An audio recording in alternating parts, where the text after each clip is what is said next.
We have asked our speakers to join us today to provide their professional views on the games and esports industries. The topics discussed are an overview of opinions for you to think about to help you with your independent research and business decisions, so are not intended as recommendations or advice. Remember as well that your business has its own individual circumstances. The statements and views expressed may not be applicable or suitable for your business. Hi, I'm DG, Head of Creative Industries, Games and Esports at Barclays, and thank you so much for joining us at our fourth Barclays Games Frenzy. We've got a great day ahead with some fantastic partners from all levels of the games and esports industries. I hope you learn a lot and connect with us after our event for some virtual networking and to watch the NSC Esports Tournament. Now, let me pass you over to Dr. Joe Twist, CEO of Yuki, the UK's video games trade body, to open the show. Hello, everyone, and welcome to this fantastic Games Frenzy event that Barclays is doing. What a wonderful event it is. My name is Joe Twist, and I am the CEO of Yuki, which is the UK interactive entertainment trade body for games. Delighted to be here just to take you through a little bit of an introduction to the games industry in the UK, in case you missed it, and how could you miss it. Just to give you a sense of what Yuki does, we are here, our remit is, and our mission statement really is to make the UK the best place in the world to make, sell and play games, because we have such a rich heritage, we have a rich ecosystem of developers, of service companies, of publishers, of events companies, and we have the best talent in the world. I mean, that is second to none and known. We're the best storytellers in the world.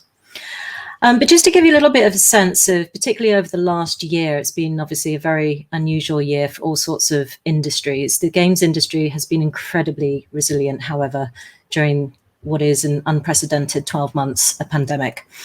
It has been incredibly resilient because I think it's naturally digital. So most companies manage to pivot overnight and continue at 80 or 90% or more productivity during the worst of our many lockdowns. And of course, 2020 was a next-gen console year, which is always a big year for the industry and for consumers. And in fact, consumers spent a record £7 billion in the UK, which is up nearly 30% year on year on games and all things games related. And obviously, during lockdown, people gravitated more to entertainment and to being able to connect with friends and families over space and time. We also saw a lot of investment interest flowing into the sector with the likes of great British companies like Mediatonic and Codemasters being bought, and companies like Team 17 in their portfolio really thriving on the market. And with that kind of growth comes jobs across the countries, and most studios you talk to, most businesses in the UK continued to hire and continued to open up jobs. And in fact, there are over 2,000 open job roles across the UK right now. We also saw the industry really take to the government's Kickstart scheme, which offers 16 to 24-year-olds at risk of long-term unemployment industry placements. So we've created over 100 jobs so far through that scheme. And that's fantastic because jobs is what it's about.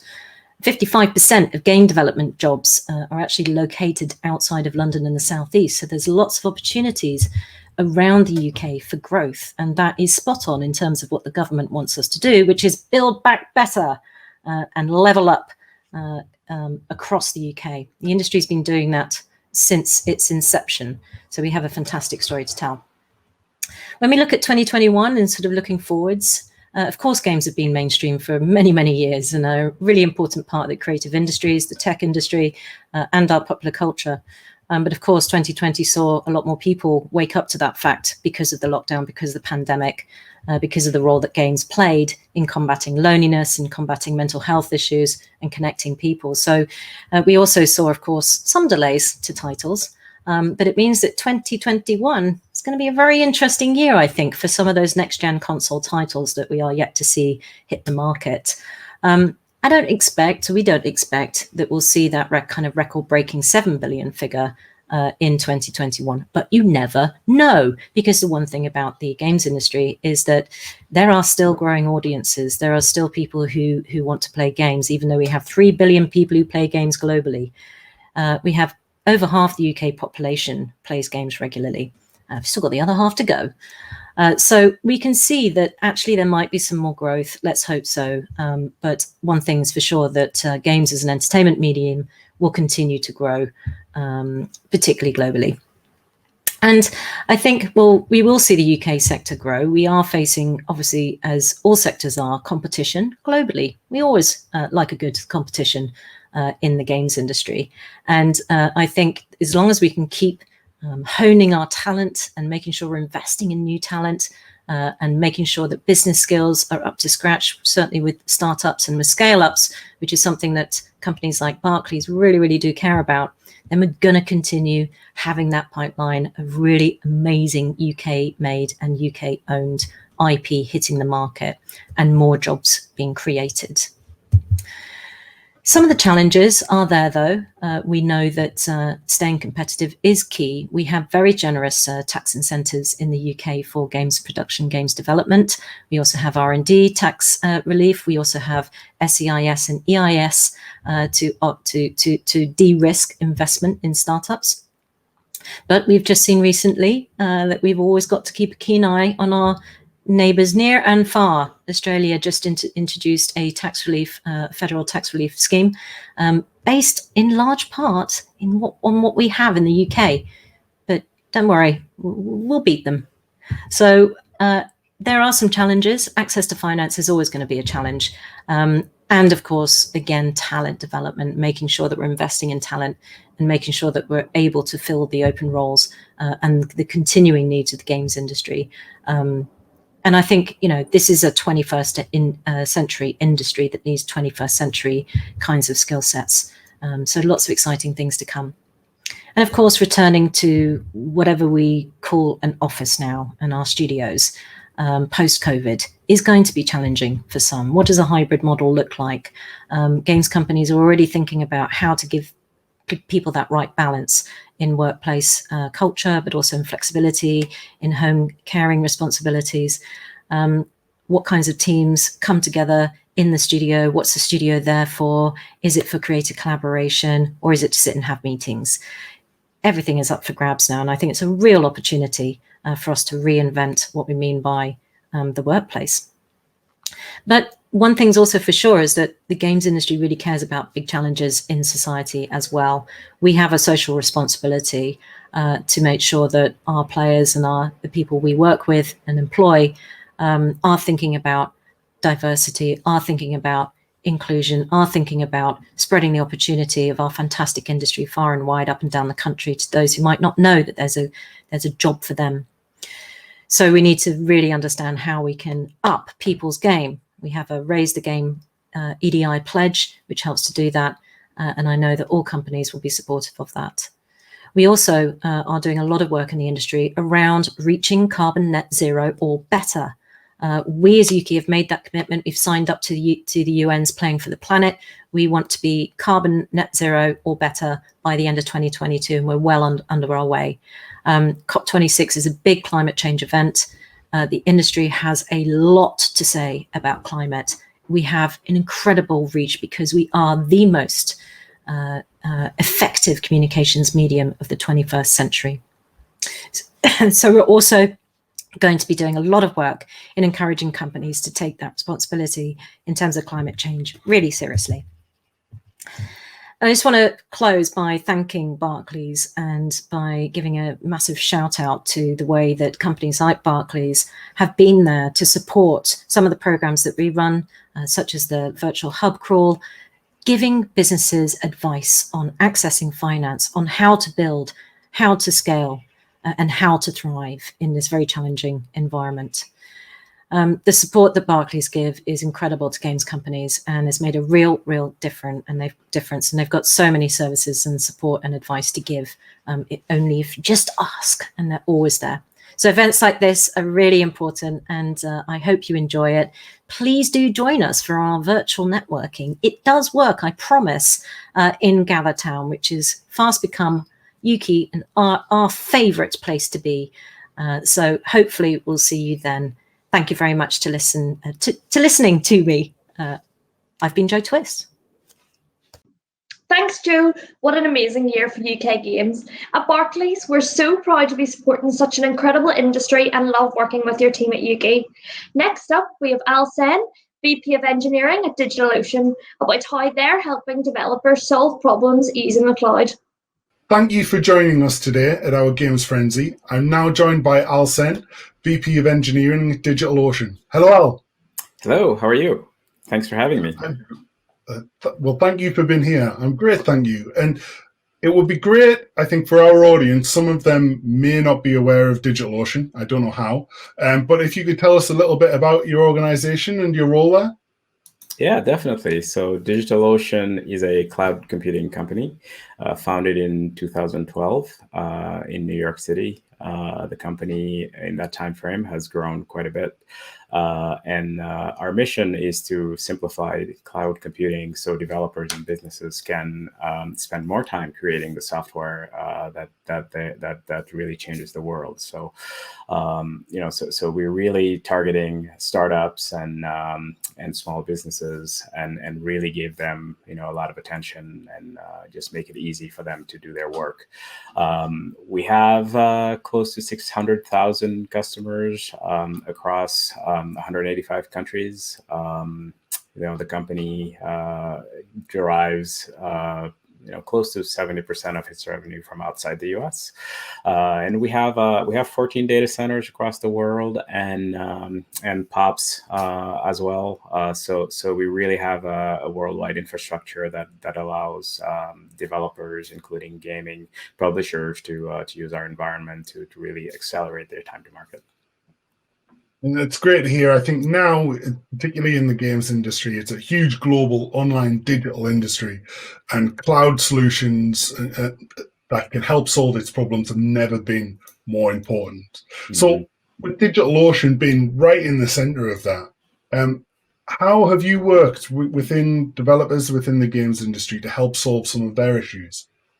Yeah, I mean, so we have a number of game publishers on our platforms today, and over the years we've really worked with them as partners, as supporters, as advisors, as solutions architects to really tailor our solution and really meet their needs.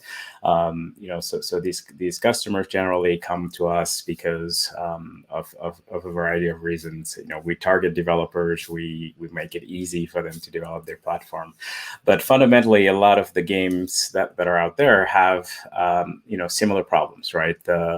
They want to scale to millions of online players. They don't want to worry about performance. They want to have long-lived connections to clients. So there are lots of those capabilities that they want to do. But generally, they're smaller companies. Therefore, costs are absolutely important, and they need to be optimized. They want to have technology that they can easily deploy, manage without having to hire 100 people. So that simplicity is important as well. So when you look at DigitalOcean, we have been scaling the platform over a period of time. We are recognized for being a developer platform, a developer-focused platform. The costs today are not, we don't have hidden costs, right? Therefore, our approach is pretty simple when it comes to billing. The costs are on bandwidth, for example, are pretty standard, and very intuitive to figure out. So for small companies, I think that does allow them to really operate quickly and not having to worry so much about some of these operating costs. The platform is built around simplicity. We have an awesome design team that always thinks about how do we make life easy for developers and how, what are the packagings that make sense, the use cases and so on. We have an awesome API that they can use to build their solution around. Really our goal is to lower your engineering requirements so that gaming publishers, I should say, can really shorten their time to market and operate the infrastructure easy. We have a bunch of managed services as well that allows them to scale up and down, as they see fit, as their demand goes on and so on. So this is definitely a topic that we are all extremely passionate about that I could talk about for quite a while. The short story is we try to shorten that path and keep it cheap for somebody to develop their game and get it online. And it's so good to hear. I think when we have been working with developers and certainly, small studios or entrepreneurs in the space that are setting up and the industry is incredibly hit driven. They want something to scale with them and they want to focus on creating the best possible game they can for their audience. So having a solution that's developer led is really important. Have you got any success stories around your approach and how it works for those teams that scale? Yeah, as I said earlier, we have several game developers on our platform. I mean, it's not unusual for people to come up with ideas and say, "Hey, I want to try this out quickly," and then DO is a great platform they can jump on with limited overhead, and not being too encumbered in terms of the learning curve. So all of that is super important, and I think also some of our managed services, as I said, PlayKids is one of such customers. PlayKids develop games for kids that promote child development around the world. They have a video intensive infrastructure that requires very low latency, and they have hundreds of thousands of customers on the platform at any given time. So we've worked very close with them, to really scale their solution over time. We've added, their customer on our managed Kubernetes platform. So we manage the infrastructure underneath for them. So they've really just focused on game development. We have some awesome support with them as well, where they have access to our business development teams. They have access to our solution engineering teams, so they can best architect their environment.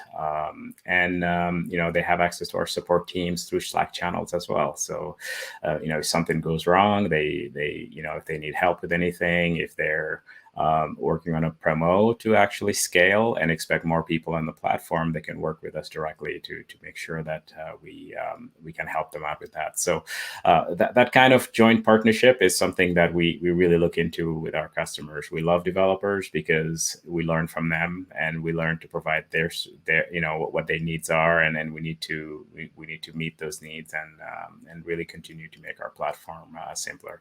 So there are definitely other other developers on the platform with similar stories. Super Lucky now, I think they have a different name actually. Super Lucky is another such customer. They develop online mobile games that are based on DO, the model is very similar, where we can take out costs for them by managing the platform, reduce the complexity, and not having them, have this huge learning curve and support, curve. We're able to really help them focus on what they need to do and what they do best. It's so good to hear, Al. I think that developer focus that you have, and also the flexibility to support and work with them to find the solutions that they need is so important. I think with this industry, as it grows and relies more and more on fast, scalable cloud solutions. Absolutely. It's great to see that that work has really been invested within DigitalOcean. So for an audience who is looking to may have a cloud need, or want to find out more about what you can do and what you specialize in, is there a place for them to go, or is there anywhere where they can get involved or kind of reach out to explore some of the solutions that DigitalOcean have? Yeah, so for this particular audience, there's actually a page that they can go to, and they can read up on some of these testimonials on the game, solutions the gaming solutions that we have. do.co/gaming. is a URL that one can get to, or digitalocean.com/gaming is one way that somebody can go there and find out about our solution. They can find out about our easy bandwidth pricing. They can look around. There's they can have access to somebody on the solutions team to reach out to them and really help them to tailor a solution that would work for them and get them going as soon as possible. And Al, first of all, thank you so much for sharing some of that with us and our audience today. It's so insightful. And, as people are looking forward as well at what's next and what they're excited around, if we end this, what are you excited around next with DigitalOcean and working with people in this industry? I am super excited about our continued mission as a company. As a former developer myself, I love the fact that this industry is always changing and growing, and there's always something new. It is so exciting to work in an industry where things are changing and you're always learning. I mean, we're easing the barriers to entry. I am really excited to continue to see what our developers and our customers are capable of producing. If one is not focused on maintaining an environment, it's amazing some of the creativity that comes out of that. So I'm really excited to see how all of this technology, all this compute power that is being created, how it will be used and what awesome things we'll see come out of the developer community. And now I'm excited to see it as well. I think working with such a creative industry that has, that pushes technology forward, along with, what you're doing at DigitalOcean, I can't wait to see it. But thank you so much for joining us today. It's been a pleasure. Thank you. The pleasure is mutual. Thank you. Thank you, Alsen. Really interesting to hear about all the work that DigitalOcean are doing to support the video games industry.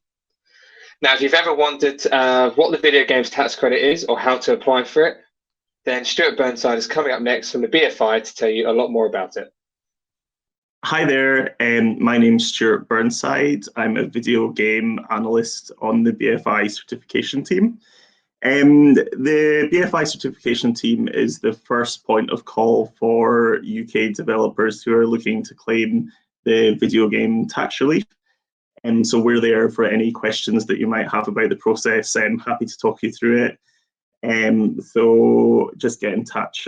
I'll put the details up at the end of the talk. We're still trying to get the word out about the video game tax relief, speak to as many developers as possible. If you're making a game in the UK and you're eligible, there's no reason you shouldn't be claiming the tax relief. It's there to help. And we're there to help you kind of get access to that. So first of all is why should you be doing this in the first place? So the video game tax relief is worth actually 25% of your core spend on the game, capped at 80%. So it works out at roughly about 20%. And that's for UK or EEA spend. So it's a fair chunk of money that you get back just for going through the process. So what do you need to qualify? There's a lot of misconceptions. We speak to a lot of developers around the country and qualify for various reasons. But we're there to kind of speak to you and see how you can, basically. So what do you need to be able to qualify for the tax relief? So the first thing is that the video game development company needs to be within the UK corporate tax net. One of the main things is that the development company needs to be set up before full development begins on the game. How we work is you apply to us on a game-by-game basis. So when you come to us with your game, we need to see certain documents. And one of the things we check is that the game development, full development, began after the company was set up. This is something that can trip people up sometimes. So we always say, try and get your company incorporated as soon as possible. There are certain allowances for work that you can do before the company is set up, things like prototyping, some pre-dev. If you've got any questions about that and you think you might not qualify for this reason, just come to us and we can kind of speak to you and see what your best options are around there. There needs to be a 25% spend minimum in the UK or the EEA. So you need to be spending at least 25% in the UK or an EEA country to be able to claim the tax relief. Another thing is that the game needs to be intended for supply. What that basically means is that the game needs to be available to the public at some point. So you're not just making a game for you and your friends at home. You're not just making a game that's in a very closed network. For example, you need to work at a certain company to be able to play some sort of educational game or something. It's a game that's designed to be played by the general public.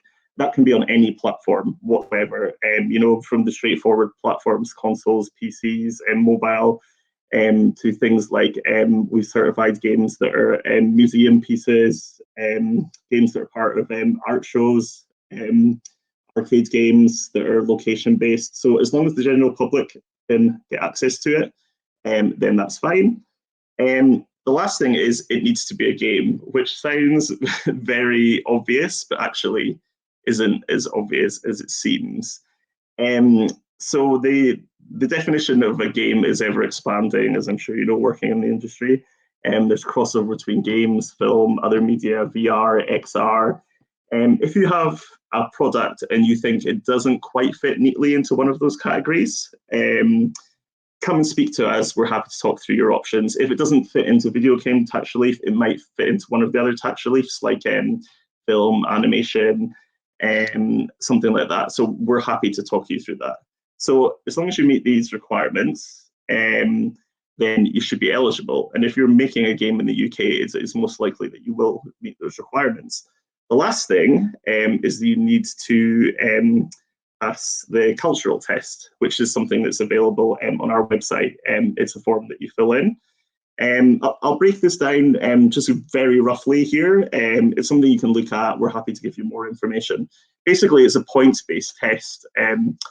From a maximum of 31 points, you need to get 16 points to pass the test. Once you pass the test, you get a certificate from us that says this is a British game. With that certificate, you can then, when you're doing your tax returns, go to HMRC and claim the tax relief. So it's very much a two-stage process. Come to us, get the certificate, take that certificate to HMRC when you're doing your tax return. So yeah, in order to pass the culture test, you need to meet 16 points. There's lots of different points available in the cultural test. It's broken down into 4 sections. So the first section is cultural content. So there we'll look at the content of the game. So things like the character, the setting, the underlying material, that's who kind of came up with the concept of the game, or what the game is based on, if it's based on something else like a book or a comic.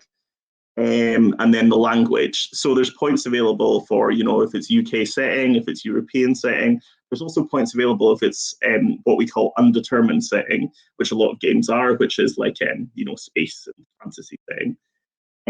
We look at cultural contribution, which is, if the game's doing anything new in terms of creativity, diversity, heritage, things like that. And we also look at cultural hubs. So that's basically where you're spending the money, as long as you're spending at least 50% in the UK on things like programming, design, audio, voice recording, stuff like that. There's points available. And finally, we look at cultural practitioners. So those are the actual development team themselves. If they're UK or EA citizens or residents, then you can also get points there. So you can see there's lots of different ways to pass the test. As long as you get to 16 points, it doesn't really matter how, then you will qualify that way. Again, just come and speak to us if you've got any questions. There's going to be a slide that will pop up and that will have my contact details on it, and it'll have the contact details of Andy, who is the head of certification. So what I would say is, if you're making a game in the UK, come to us, come and speak to us. We'll talk you through the process. It's a really open process. It's not just a you pass or fail. We're happy to talk you through it and get everything that you need from us. And you just need to fill in an online application form, supply us with some documents like schedule, budget, things like that, game design document. We have templates for those also on our website. So just get in touch if you have any queries. We'd be delighted to speak to you and try and help you get the tax relief. Great, thanks for your time. Thanks. Thanks, Stuart. If you'd like more details on the VGTR, you can visit the BFI website, or you can talk to Stuart, who will be attending the UK networking event straight after this. Just over 7 weeks ago, myself and 9 other Barclays colleagues set out on a challenge to walk 1,000 miles for the fantastic charity Special Effect. We're proud to say that we've all now completed our 1,000 miles with 2 weeks left to go. The team are still walking and continuing to raise funds for this fantastic charity, enabling Special Effect to continue doing their amazing work. Here's a very short video from the team. Hi, my name's Tom, and I'm walking 100 miles for Special Effect. Hi, I'm DG. And I'm John Pierre. Hi, my name's John. Hi, my name's Tasha. Hi, my name's Sophia. Hi, I'm Nima. I'm Anthony. Hi, I'm Elaine. I'm part of the Barclays Games and Esports team. Hi, my name's Matt and I'm walking 100 miles for Special Effect. Go Team Barclays. I'm here rain or shine in Garage Woods. I've done most of my walking through the forests in Surrey. Just a big shout out to my teammates as well. We're walking 1,000 miles together. I'm in Bunny Park at the moment. I'm currently walking through Putnam Park in Leeds and we are almost at our goal. The beautiful Tarkington Park of Hazel Grove. Go Team Barclays. Hi there, I'm Anthony and I'm also on the team and have really enjoyed supporting the great work Special Effect do. It's given me a great reason to get outside no matter what the weather and ultimately hitting our goal of 1,000 miles. The team from Special Effect are joining us at our networking event, kindly run by our partners Yuki, after this event ends. If you want to know more about the great work Special Effect do, go check them out. Next up, we talk to Andy Robertson about the family video game database, Taming Gaming. Over to you, Andy. Hi and welcome. My name's JP from the Barclays Games and Esports team. I'm joined today with Andy from Taming Gaming. Hi Andy, how are you? Hello, thanks for having me. Can you tell me a little bit about yourself, Taming Gaming, where it came from? Yep, I'm a journalist. I've been specialising in video games and the family for about 15 years. And I've done that in different places, different outlets. But most recently, I've written a book, which I've got here, for parents called Taming Gaming. It's a long project, but the idea is that lots of parents have lots of questions about games, but not often somewhere to sort of go and find out and get answers. And so over the course of the last sort of 2 years, I've been writing and publishing this, and it came out at the beginning of this year. And it feels quite timely. Obviously, there's a lot of focus on children playing games and an increase in that as the industries continue to grow. So it's been really well received. And then as part of that, because the book was slightly delayed during the lockdown, during the pandemic, printing was delayed, I created a database to go with the book. If I hold it up like this, you can see that half of the book is like these coloured pages at the back. So at the front half, you have the kind of the advice about games. And I don't dodge the questions. We talk about violence, talk about addiction, talk about gambling, but really sort of say, if you go to the science, it's still early days. And a lot of the headlines we hear kind of conflate correlation with causation. And what I say in the book is the best thing you can do as a family, as a parent or carer, is to play games yourself, and suddenly you're in on that hobby, which is why the second half of the book are lots of recommendations for parents, where you have like what the game's like, and then kind of it's laid out like a recipe. So then you have the ingredients and you have a method and some serving suggestions of how families have enjoyed it. And because of that, when we created the database, we thought, well, it would be good to sort of bring all those games and make them searchable, which we did. And that just became very popular during lockdown, and it kind of has grown. So it's about 1,000, well, actually 1,200, I can't keep up, 1,200 games on the database now. So massively growing. It's kind of like you getting out there and kind of pulling everything together. I'm a big believer in that. I've got 2 children, 8 and 10-year-old, and yeah, it's a case of watching them play Minecraft and not really getting it, and then kind of going, let's get an account for me and let's play it together. And we're building and we're creating things, and we've just bought our own server to kind of do all of that on as well. Like, there's a safe space where the 3 of them, and then they can invite their friends in to see their builds that they've done, and kind of keeping it really safe. So love the idea of kind of being able to to encourage others to do exactly the same. Yeah, I think parents, we can feel like sometimes we're intruding on their world a bit, or we're worried they don't want us there, or maybe we just feel a bit intimidated, we don't understand it. And so, as well as playing games with our children, if we can find games that we ourselves enjoy as adults, then suddenly the perspective of the games changes, and also how we talk about them in the home. And actually kids then want to talk to us about games, particularly when they were like, "What are you doing, Mum, Dad?" "Oh, you're playing a game." "But you don't play games. What do you mean?" And then suddenly it's a whole family thing, and you can anchor it as part of family life, and it becomes kind of normalized, really, rather than something that's potentially scary. And that kind of message seems to have really struck a chord. Get like 5,000, 6,000 or so parents a day coming to the site and looking up games, so obviously paying attention to what their kids are doing and really wanting to know more. And what we think is when they come to us, they get something that's tailored for them, so no jargon and the key information, and also they can search extensively to find out what they want to play. That's amazing. So are we able to have a look at the database now? Yeah. Can you give us a bit of a tour? Yeah, so I've got my screen here that we're sharing.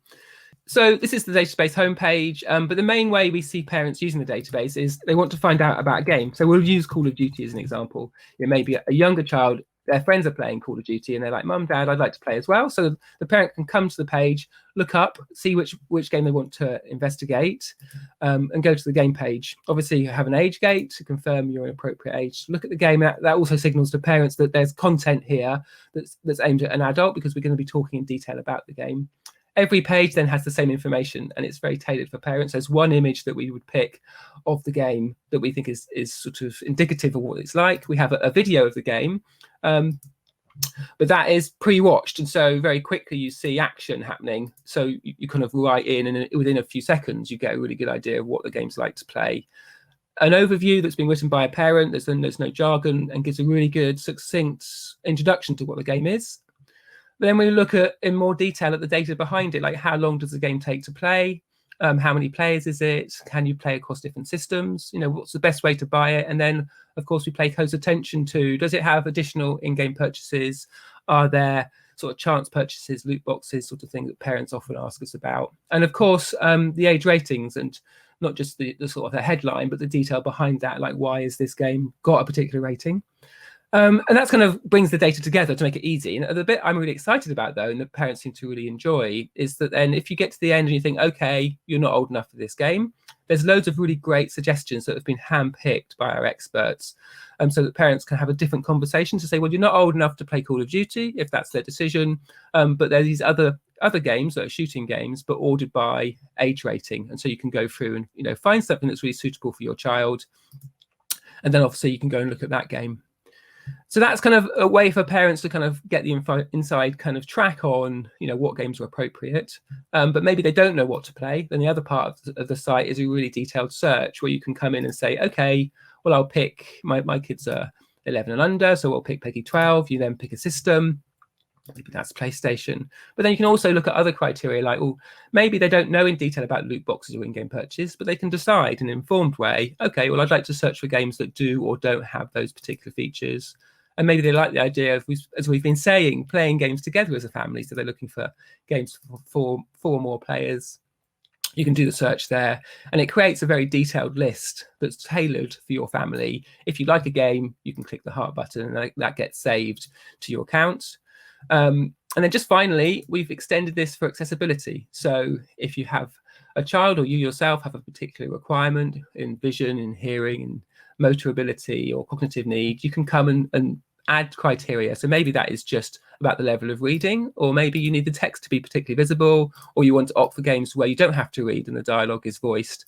You can work around these criteria, which have been put together by accessibility experts, and add that to your search. What I'll often use is this cognitive need. So if you or a child, don't get on with games where you've been putting on the clock, where you're under pressure and there's a time limit, you can pick that low pressure criteria, and only games which are considered low pressure will get returned in your search.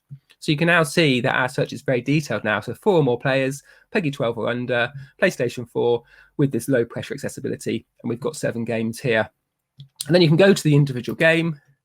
And Overcooked, you might think, well, that's not low pressure. That's quite high pressure if you've played the game before. If you go down to the accessibility section, you can then see in detail, it says that Overcooked 1 and 2 has a practice mode, and Overcooked All You Can Eat has ways to, to extend the time or reduce the pressure. You can then come in and pick other accessibility criteria. So you can find other games, for instance, that had large clear text. You could click on that. And so you can sort of navigate around. So there's a lot of information there, I know, but that's kind of how we see parents using it. And it's exciting to see them come and discover new games to play. And it's been really enjoyable to get their feedback and their enthusiasm to play that positive role in the video games their children's play. So didn't know about Overcooked with the alternative options. It's one of those games that we try and play, and my youngest gets really frustrated with himself that it's just like, I'm just going to run around with a fire extinguisher because I can't do everything so fast. So that's amazing that you can adjust the settings. Because when you said it, I was like, low pressure, Overcooked. No, it's not gonna. Yeah, and it's that hidden information that's a useful thing for someone to know who's got young children, but it can be actually make or break for some people whether they can or can't play the game. And so by bringing all that data together, and we've got about, I think it's 7,500 data points now in that accessibility area across the 1,200 games, you can now find really tailored games with overlapping criteria in different ways, as well as then also obviously still paying attention to Peggy and getting those game suggestions as well. I think I use it myself actually, so I think it's a good thing. It is such an amazing resource. So with Taming Gaming, you've been working with others. Who else have you been working with to kind of spread the news about the database and the book?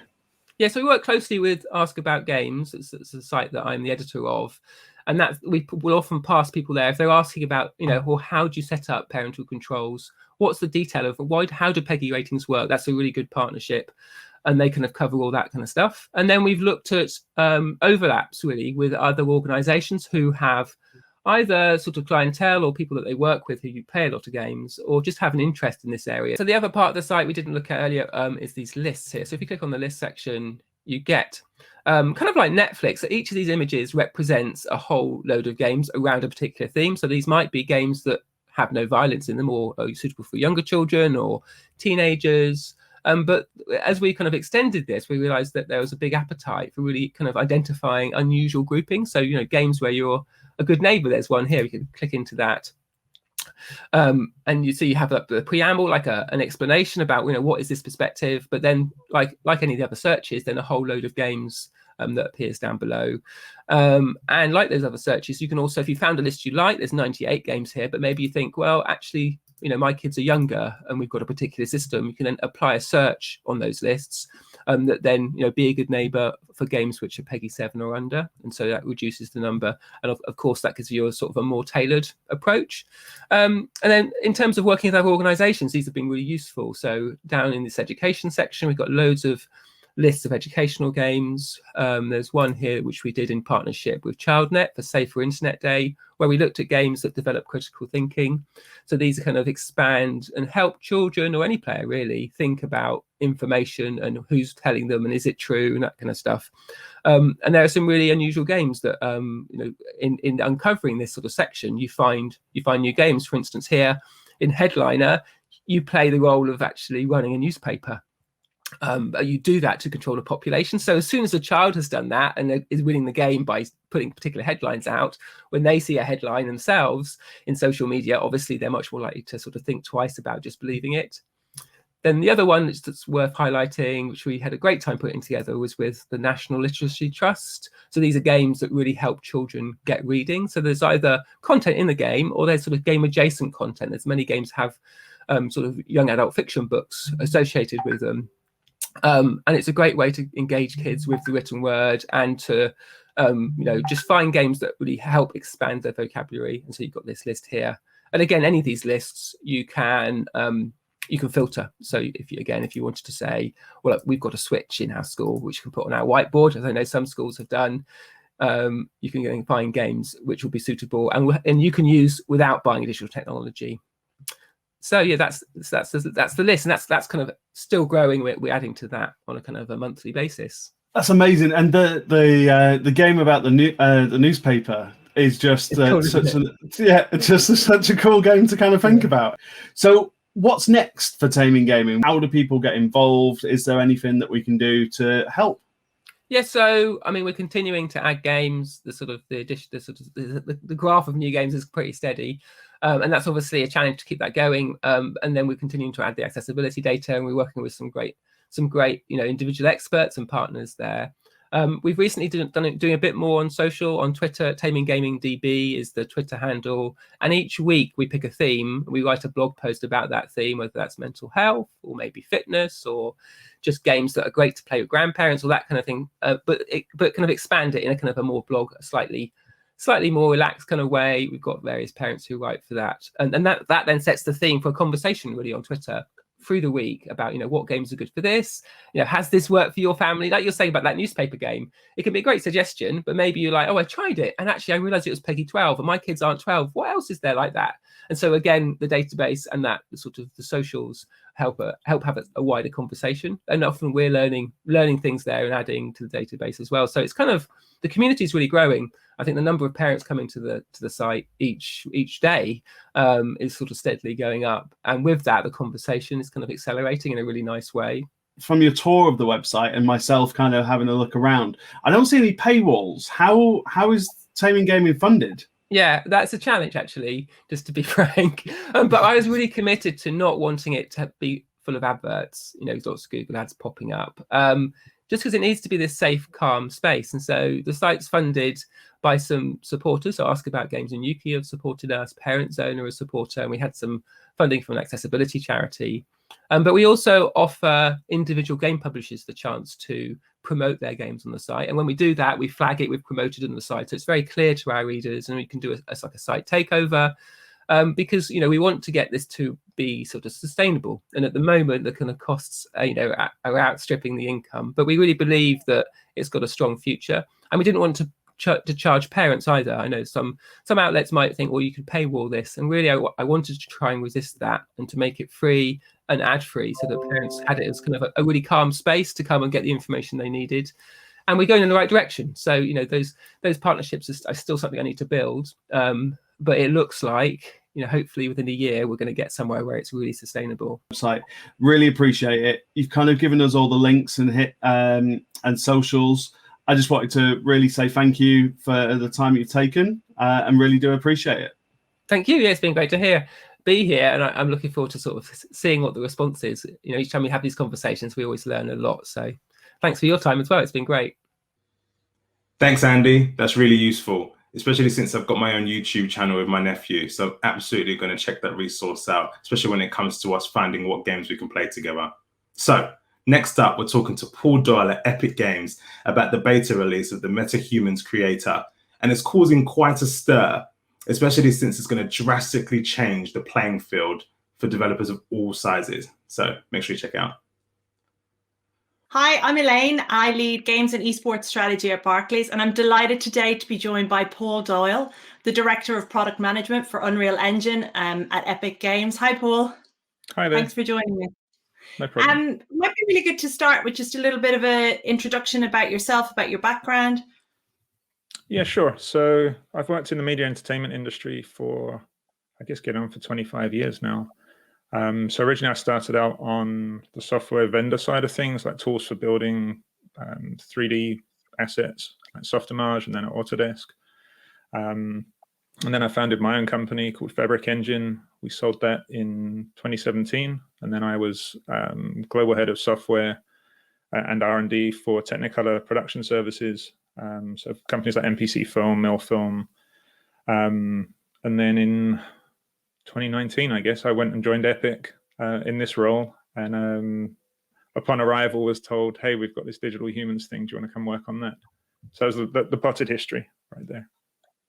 Fantastic. And then, in regards to, because obviously that's what we're talking about today, the MetaHumans off the back of the recent beta release. How long have, you've only joined, I suppose I was going to say recently, I get confused with what year it is now after COVID. But how long has the kind of idea of MetaHumans being worked on, the creator? Yeah, so I've only been involved for the last 2 years or so. But Epic acquired a company called Three Lateral, which is a Serbian company, at the beginning of 2019. And Vladimir, who's the principal there, he's been working on this problem for a decade plus before that. And absolutely this sort of a lot of video games that you might have seen, like Senwa, some of the real kind of leading digital human content in video games was done by them as a service company. And they'd worked on a few of the Epic demos over the years showing digital humans. And so there was just a conversation before I arrived, which was, hey, like what would it be like if you had unlimited resources to really go after this? What would you build then? And then that turned into the acquisition, and then finally that turned into MetaHuman. That's amazing. I've had a play with it, and actually my 5-year-old daughter as well. Actually, and that's what I love about it. That, she was able to sit beside me and actually, have a go as well. And it blew her mind. And she's been born in the age of technology. It's just, it's fantastic. How is it? How has the MetaHuman creator? How will that change the field for kind of the playing field for smaller developers? Do you think? Yeah, I think that's a general. Yeah, that's a general theme for Epic right now. In general, is you look at the fidelity that's achievable on modern consoles and PCs and so forth. It's just prohibitively expensive and difficult to create that stuff. And so there's a lot of themes, not just from us, I think, but over the last few years, this notion of augmenting artists. And so Epic, we acquired a company called Quixel that makes something called Megascans. So what they do is literally travel the world scanning every kind of surface and object that's there and then make that available. So you can build very quickly photorealistic game worlds using their tools. And so the hard part is if you have a photorealistic world, but then you have to build characters for it, it's prohibitively expensive. It's awful. I mean, the time that it takes to create one digital human up until MetaHuman, you're talking weeks to months of professional artist time to create a single character. So this, it's a bit of a hackneyed term. I don't like democratizing. I think that the notion, there's this idea of there's a lot of manual dog work involved in creating a lot of assets. And if you can remove that and allow artists to focus on the creative intent, that unleashes a lot of things. So yeah, I think we'll see a lot of small teams, small, one person armies essentially building the entire thing themselves, because that's feasible now. You don't have to be an expert in multiple domains to be able to put something together. That's awesome. It's a real it is a game changer, isn't it? And what, obviously you've released the beta. What kind of reaction have you had from the community to it so far? Yeah, it's been pretty wild. I think the point where we knew, it's funny when you build something, you go through product management and marketing kind of norms where you say, well, I'm going to pick a target market and we're going to go after them. So we're Epic Games. We know AAA games really well. We build Fortnite. We know what we're doing there. We're going to build this for that space. Everyone would like to have AAA game quality characters, but it's expensive and time consuming. So we'll build for that. And then when we announced in February, you realize there's this mass curiosity and interest and nervousness about digital humans. And well, what does it mean? Like if we're talking about these ephemeral ideas like the metaverse, how is that going to be populated? How am I going to be represented there? And so I think we had this inkling from about February that, okay, this is actually going to be much bigger than we realized. And then my nervousness was, okay, but no one's used it yet. What happens then? Because you're never quite sure. But that sort of that thing you're describing, we were with, my child can use this. It's that intuitive. Seeing people experience that for the first time it has been really cool, because after a couple of years, and obviously for Vlad and his team, way more than that, you can't see the wood for the trees. You're aware of the things that you haven't done that aren't there yet, versus when someone goes, I moved this point and a completely different face starts to appear. It's pretty magical. That's fantastic. And what is there a particular reaction that kind of surprised you that you weren't expecting? I don't think so. I mean, There was nervousness, I think, around making sure we got diverse representation right.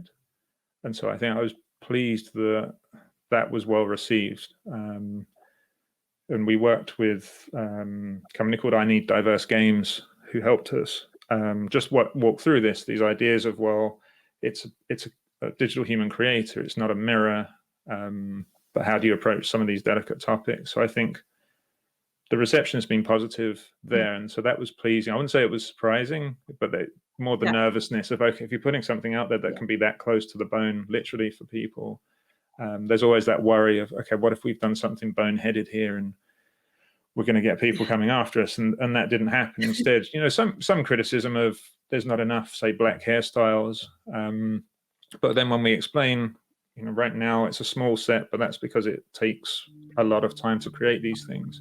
More will come over time. Then I think people give you some leeway. It's first release, early access. I'm trying to think. I mean, you get those people. There's a certain class of person that just wants to break whatever it is. So the attempts to try and make the ugliest or most awful face possible with the tool, those have been quite fun.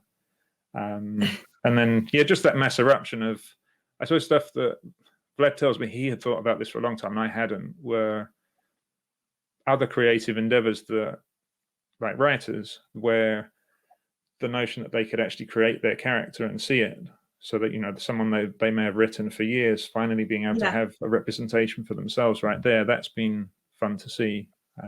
There's no real business outcome from it. I think it's just the notion of letting people loose. That's been fun. So I suppose that's the more surprising thing, of people that will never use the engine in all likelihood, but love using the tool to create and play. That's brilliant. And then from your perspective, if what part of this kind of project, while you've been on it, what have you kind of enjoyed the most working on?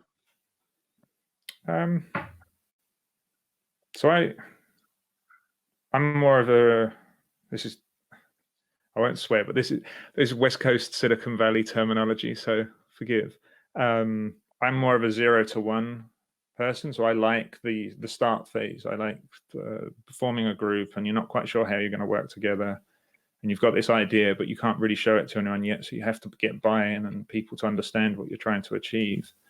So for me, the best part is seeing that start to gel. So you don't really hit it until the back end of a project cycle like this. But I'd say the last 6 months, say up until shipping, it's tough because simultaneously everyone's really tired because it's been a long run, and particularly doing that through 2020 has meant not being with each other, not being able to feed it, no energy available from other people. It's just what you can do in your own space. But then the flip side is seeing that something shipped and the response to it, kind of validating all of the sweat and tears that have gone into it. I think if it's more kind of product specific, what's my favorite thing? I don't know. There were some early phases where it wasn't quite right. Now the objective in the first version has been, I want to create a photorealistic digital human. I can't create a specific one, but I can create a character. And the objective for us has been that should be anatomically plausible, that whatever you do, you will end up with something that's human. I think it's where you can see the difference between someone like me and an artist is I have no sense of anatomy and composition. So I make a face and they make an attractive face. But there were early phases where we didn't have the same constraints in those controls. So some of the creations the team came up with during playtesting were pretty funny. So we haven't switched that, or we debate whether or not we will down the line kind of remove those controls so you can create more kind of grotesque and strange faces. But our start point was let's prove that this is viable first before we start having fun with it. And actually, how many kind of digital versions of yourself have you created? I got to ask that question. I'd say I've created none that were accurate. My best effort's been a kind of hard life version of Keanu Reeves I managed to create by accident early on. It's like if you've lived under a bridge for 40 years instead of being a Hollywood star. That was about the best kind of artistic intent that I delivered. It's interesting where a lot of people think it's a sculpting application, but it's not. What's actually happening is we have scanned identities of real people that have been, the language is a bit destructive, but scanned images of people that have been deconstructed into component pieces. So when you're moving points, we're literally working out from what exists in the database, what can be done within anatomically plausible ranges for where you're moving your points. So when you hit limitations, like I'm trying to create this face and I can't, it's usually one of two things. It's either our scan database isn't as big as it needs to be yet. So that's why we say you can create a face, but not a specific one. Or, when you're setting up your characters in the tool, that sort of preset thing where you pick 3 faces at the start, that's what we call the blend space. If those are too homogeneous, you don't actually have much range. Whereas if you pick very different features on those initial faces, you can actually get better outcomes. So yeah, I've tried creating me. We don't have great kind of. We quite deliberately didn't say like let's spend a lot of time on the middle-aged white male set. So what I find is when people are using that, I joked about this on Twitter. I think everyone uses it and at some point starts trending towards Walter White from Breaking Bad. Like if you search MetaHuman on Twitter, the amount of people that go, yeah, here's my attempt at Walter White, and I'm just like, yeah, I've used the tool. I know exactly what happened there. You were trying to do something else, and Walter White just appeared. So. Oh no, fantastic! No, it's it's really good fun. Actually, myself, my husband, and my 5-year-old all had a go at it to try and see what we could come up with, and I know my skills don't lie there, so that's confirmed that for me. So, Paul, finally, then, kind of what's next on the horizon with MetaHumans? What's in the plans that you can talk about? Yeah, so some of it at the moment is taking stock and listening to what customers are saying. There's a lot that we know we want to do, so we know we'll scan more people so that the capability, what's possible within the tool grows. There's work we want to do around the interface itself. Like, it's intuitive now, but there will be challenges around that as you get more and more possibilities. So we have to handle that. More hairstyles, more clothing. So that's kind of the basic kind of .1 and beyond stuff. The sort of bigger picture stuff. There's that. If you're a professional game studio, you have a motion capture capability. Usually you can do a performance capture of an actor and retarget that onto the character and everything, but everyone else can't do that. So if we're genuinely saying this is for anyone to be able to do that, we have to look at how to animate these properly off of even an iPhone. So right now we have an app called ARKit, and you'll see people that are using Unreal Engine and then capturing themselves on their phone, and it retargets to the face, but the outcome's not very good.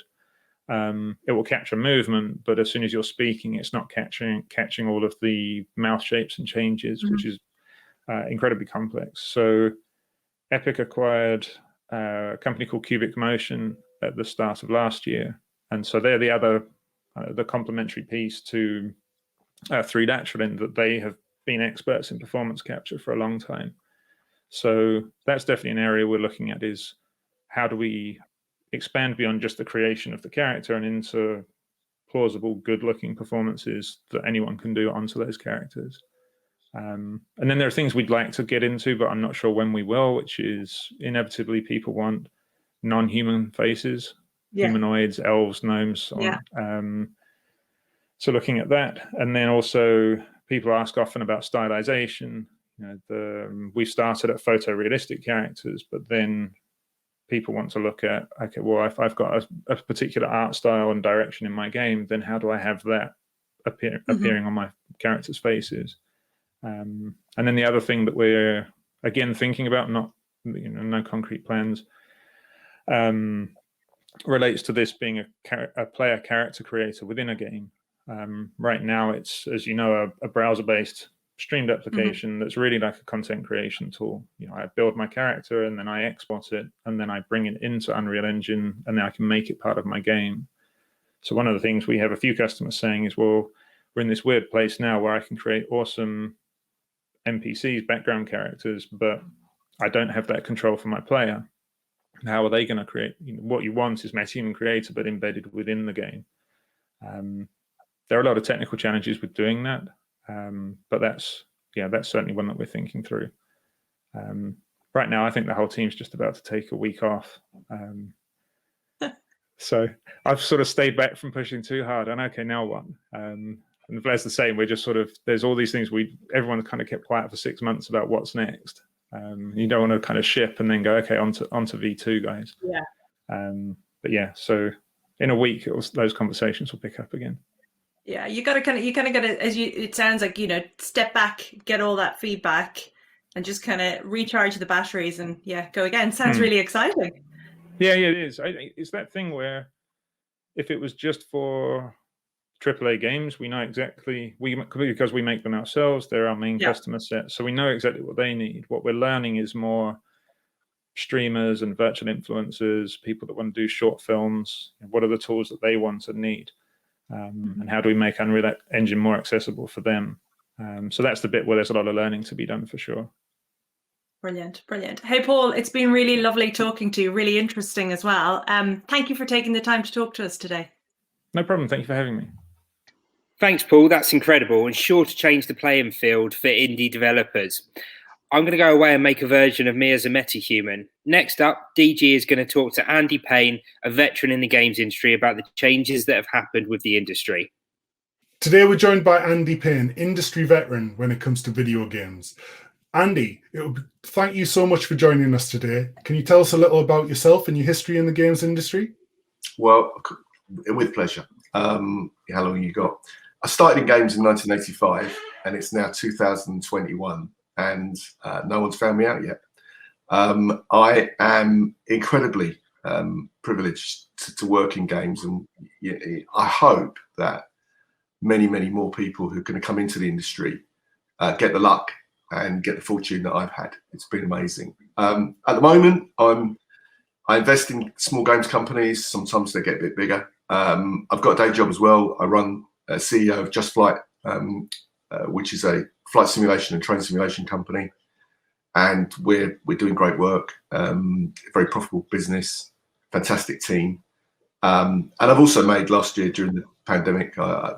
Me and a friend of mine, Imre Jelly, we made Animal Farm with our development team who worked alongside us called Nerial, and we released that game, self-published it on Steam, Apple, Google, Amazon, and Green Bay Gaming and GOG and Humble, and Epic Game Store, and that was great. And those sales continue today. We funded it ourselves, and we will hope to break even on that this year. And then after that, maybe make a small profit would be nice. So loads and loads going on. The business of games really has always fascinated me. And the beauty of games is that we never have time to stand still. We've got shifting formats, we've got technology, we've got different game styles, we've got different business models, and the world of games and gamers is growing all the time. So it's just like amazing amounts of activity and opportunity and challenge, and that's good. Keeps you healthy, keeps you young, keeps you asking questions, keeps you being questioned, which is exactly what you're doing. So good stuff. It's great to hear, Andy. And I think you're right. It feels like now there's never been a better time to be a gamer or to work within the industry. There's so many opportunities, and certainly different from, kind of loading your tapes and with the Commodore 64 era and waiting games to load up to having them everywhere right now. And we can see in our own data as well just how much more engaged audiences are in games. So over your time in the industry, what have you seen around the business model within games? How has that changed? Has there been anything that surprised you as it's evolved over the last 40, 50 years? Yeah, I think the business models have and continue to evolve, but specifically the number of gatekeepers in our industry have reduced dramatically, and especially since the kind of digital revolution, which has been going on now for 15 years plus, but in reality, it's only just dawned on some analysts that we are completely global, completely digital from the get-go. And what that means is that taking aside the art and the craft and the engineering of making games, which is challenging, the process of making those games available for players to play, and for players to exchange something in return for that experience. It might be money, it might be their time, it might be something else. But it's never been easier to make your game available, right? Which never used to be the case, even up until kind of like maybe 10 years ago, because you had to get into retail, you had to make stuff in boxes, you had to convince people at buying people at Asda and Game and GameStop and these kind of companies that your game was able to be featured and stocked. That's not the case anymore. So getting your game made available probably has never been easier, and it's kind of like self-service in many ways. Last year we self-published Animal Farm and we did all of the making it available ourselves. Not particularly difficult, and it's a little bit time consuming. So the art now is not the process of taking it to market. That's kind of easy. The art now is engaging enough people to give your game a chance and give it a go, in the hope that you're going to make some money. And I think that, given there's never been a better time to make games, and there's certainly never been a better time to play games, that comes with some considerations around the sheer number of games being made, the incredible competition, and therefore the competition driving standards upwards all the time, to a point now where the whole world's making games and it's really competitive, and it's probably harder than ever to make money from your games. However, because the market's grown and continues to grow, if you get it right, you can really get it right. The scalability is pretty much unprecedented. And I think that the beauty of our industry, and I don't want this to sound like we're great in games and everyone else isn't. That's not my point. But the beauty is, we have to make great games. That's a given. We have to make sure those games look and play brilliantly whilst being engineered so they work. We've got to decide, are they going to be a single player game, a simple experience that some people might want to play, or are we going down the multiplayer route, which is pretty much where most of the market is right now. But all of that sort of swirls around to a point where we've got more ways of monetizing our games and more ways of directly engaging with our audience. And if you build your audience, and if you listen to that audience and you grow with it, that audience can really be, that's the fan base, right? And that becomes they're your customers, they're your fans, they are your route to sustainability. And once you get a studio that's sustainable, self-sustainable, you are ridding yourself of lots and lots of stresses and strains of the kind of the money aspect. And that allows you then to start to really build something that you can be very proud of without worrying too much about external investors or financiers. Now, having said that, if you're going to make a game, games take time, and time could be money. So you've got to make consideration around how you're going to fund your studio, how you're going to fund your project. And there are many, many ways of doing that. And that will involve dealing with financiers or publishers or banks, whatever it may be. And ideally, you use that investment stream in order to build a pipeline of games that you own that are around for some time, that are monetizing for some time, and therefore building your portfolio of revenue to allow you to pay those investors back, or indeed, do something else with them, and invest in your team and make sure you've got a studio that works at every level. So it's not expecting its team members to be working crazy hours and under massive amounts of pressure. So you've got that sustainability. But I think we're moving to a new age now where that's all possible. And it's all possible for a number of games companies that are all sorts of different sizes and styles. And I think, you know, that if we've learned from the COVID-19 pandemic, we've learned now, some of us have been saying this for a while, by the way, that we can work remotely from each other. And what that allows us to do is really start to move into a different world where it's very possible to have in your team people in multiple physical countries that aren't, you know, the one that you're in. And that's amazing, because you've got that whole diversity. It starts to become organic, and the different cultures of people playing into how you make the games, how you sell them, how you market them is amazing. How you run communities, different communities, you know, that within communities, you've got different constituencies, national constituencies, cultural, whatever. So that's really important. And I think, you know, that's like no other industry is doing that. And we sort of do it naturally, because I think the world of video games has always been transnational, transcultural. And the communities are so enormous that you can always find space in there to be yourself and to hang out with people that of your own kind. I mean, yes, you know, you might all be League of Legends players, but you know, you've got your friends playing, and it just feels like a good place to be. So I think there's a whole load, you know, outside of the business, there's a whole load of cultural, societal excitements, really. This is like, and it's just not, the history books haven't covered this stuff. You know, history is being written as we speak. And Andy, I think that there's so much there. I'm thinking, where do we even get started? But I think, you know, that as well. And obviously, as we support the industry, we not only see, you know, this is a huge global business.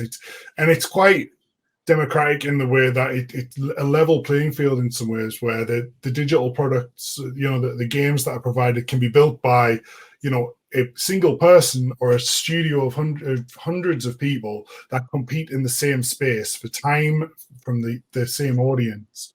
And I think something we certainly see from, you know, the developers and the history, certainly in the UK, is creativity, innovation, that can come from the sector, where you have, you know, incredibly creative, artistic, imaginative people directly in the same case with, you know, incredibly technically literate, staff and people that are pushing kind of new boundaries in technology that moves into other sectors. So it's great to see. And I think one of the points that you raised around, you know, it's never been a better time to, you know, make games. The tools are there for, you know, for you to be able to create games. You can self-publish as an independent game developer. You don't need to find a store to stock your item, to print it. It's a digital product. You can get it out and share it across all of the stores that platforms provide. But it's just getting that audience to really acknowledge you where your game is. And you see that, I guess, with the video games industry being very hit-driven in some cases like Among Us that existed for a number of years before it then skyrocketed to be one of the most popular games in the world. So amongst kind of all of this other opportunity that exists in these different ways to monetize, different ways to, you know, stores or platforms, different funding avenues to create that stable games business that you've mentioned, from the journey and the experience you've had within the industry, what advice could you give to people that are either looking to get started within the sector, or people who are working in other industries that want to know more about the games industry? Two very different ends of the spectrum, but have you got any advice to share of what to look at? Yeah, I think it's really challenging to, you know, to find a job in a big studio that exists, because everybody wants to work there. I would always advise anyone trying to get into the industry to do two things. Firstly, make a game. So, like, even if they're not a game maker person and they're perhaps interested in, you know, like the marketing or esports or something like that, then figure out, you know, with some friends, how you can help those guys make a game. Make a game, because go through that process, understand it, because that starts to teach you some of the key lessons you're going to need to learn. If you can find a way into work in a studio, it will be very valuable experience, because you'll then work with seasoned professionals, and you'll understand what it takes to ship a game, to make a game and ship a game. But if you can't get the job in the studio, or you're coming from another industry, perhaps you're coming from theatre, or perhaps you're coming from, opera or something, then start to think about networks, start to try and figure out how can you start to make friendships, associations. Can you offer, existing studios or game makers some of your skills? How can you figure that out? And I think it's nowadays never been easier to make a game. I mean, I'm not saying you make great game, okay, but in terms of the tools, they're available. They're virtually next to nothing to use. And I mean, I know a couple of friends of mine who are long time in the games industry, who've never made a game, have figured out in the last 14 months of lockdown, they've learned how to do it. And it's been sort of like a Damascene moment for them, because they've gone, wow, we didn't realize it was this difficult. And, they've been involved in selling and marketing. And it's like, well, you know what? It's quite nice to see how tough it is, because then you can show respect when you're doing the marketing, or you're doing the sales, or whatever it is you're doing.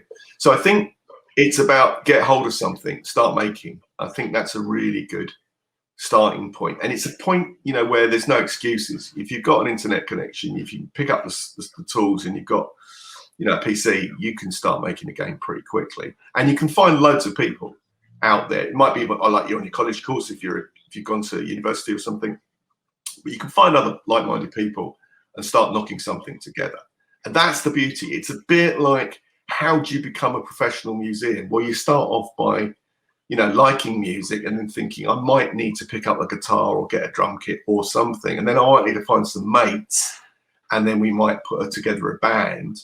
And it's a bit like that with games. And I think, just kind of reading back on the subject of doing games for a living, which is what I do, I think it's really important that we realize that whilst it's amazing to have, these massive successes, commercially, amazing, it's not all about that. It's perfectly possible nowadays to have your own games company with your friends, and if you can stick the first 5 years and get a commercial, modest success together, you've probably got a decent living. You think about being like a pro musician in the old days. You can perform live, you can do a bit of recording, you can get paid, and you can say, what do you do for a living? I make games, and I'm having a really good time doing it. And I think that's now possible. That was not possible 10, 15 years ago, because you had to be in a legit studio, and you had to ship a game, you had to work with a publisher and all that stuff. So, and is that something you see moving forward in the future, Andy? I mean, obviously, you've been in the industry for a long period now, and obviously there are new things happening that, where people can have that career making games at a certain level. What do you see that's coming in the next 10, 20, 30 years? What would you love to be able to look back on in a few years' time and think that was, that was a good thing for the industry? Wow. I think, we all see online as being a natural extension of our lives. So I do think that online games, online environments, worlds, whatever you want to call it, are going to become more and more important. Is it Ready Player One coming down the line? Who knows? But our online identities and our online experiences are already very, very important to a lot of us, and most of us actually, without even realizing it. And that can be seen in a simple thing like, you see your friend who you haven't seen for, I don't know, 9 months, but they've been, watching you on Instagram or, Facebook or Twitter or something like that, or, bumping into you, kind of playing games kind of like without actually being close to them. And they end up having quite a big sort of impression of what you've been up to, right? And you kind of think, wow, have I really done all this stuff? Oh, well, I must have done, because John said that, So I think we we are already in the future. So I think, you know, kind of we've had a bit of a, you know, scrape with VR, virtual reality. Hasn't really done it in games, I think, for a number of fundamental reasons. But the opportunity online for people in terms of accessibility and inclusion is enormous. It's like what we're doing now. We can sit at our desks and we can communicate like this. Outside of the electricity we need, it's free, right? It means that, you know, a whole generation of people can access far superior methods of entertainment and opportunities for such less money. We don't need to have to travel to the US to do this stuff. We don't need to have to travel around the globe to do the business. We can sit actually in the comfort of our own home or our own studio, whatever it may be, and we can create stuff, right? I think that's really amazing, because that's going to give a whole bunch of people who've been excluded because they can't afford to go somewhere, or, you know, don't feel like they've been accepted, or whatever it may be. That allows people, they don't need to seek permission anymore or find the money. That they're kind of online is online. And I think, you know, like the human race will obviously weave its idiosyncrasies into the online world, and I think we'll see, you know, online fashion becoming a real thing, and, you know, non-fungible tokens are here, and we will be taking our personas into a number of different games that will be cross-compatible. You know, it will be very possible to work, you know, to play a game, jump out of that, play straight into yourself into the next game, and take all your achievements with you. That's all happening anyway. That's coming even more over time. The platforms, PlayStations, Xboxes of the world, you know, they know that their gardens are going to have some of their walls slightly adjusted. I mean, we've seen big legal case at the moment between Apple and Epic. Obviously, that's just starting. Who knows where that ends up? Who knows where any of this stuff goes? But I think online is where we're all going to live our lives outside of our offline world, which is just going to be just as good as well. But, you know, it's kind of like if it means you live in your town or your village and you know more people offline, great. That's good for your soul.